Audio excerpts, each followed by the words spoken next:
నీ సంగతి. అయ్యగారి కాలం అంట సందర్భం వచ్చినట్టు ఒక అమ్మ వచ్చిందంట, ఒక పెద్ద ఆవిడ వచ్చి, అయ్యా ఏసే నాకు ఇయ్యా నేను తీసుకెళ్తాను అన్నాడు.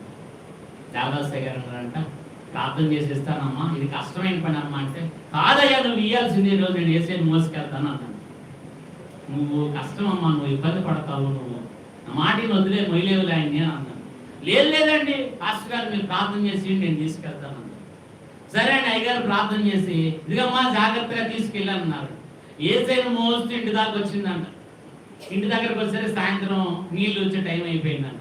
అంటే నీళ్లు కుళాయి వదిలే టైం అనమాట. ఈ పొద్దునే బిందె పెట్టి వెళ్ళిందంట.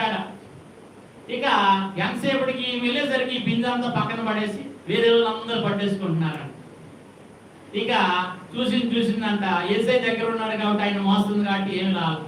ఇక చూసింది ఒగ్గుపట్టలేక, ఏసయ్యా కాసేపు నువ్వు ఎక్కడుండు మళ్ళీ వస్తానని చెప్పి ఆయన అక్కడ దించేసంట ఈ బిందు తీసుకుని మొత్తం బిందులు పగలు పెట్టేసేసి చాలా చేతులు చేసి భయంకరంగా మాట్లాడి బిందు తీసుకొని నీళ్ళు వచ్చింది.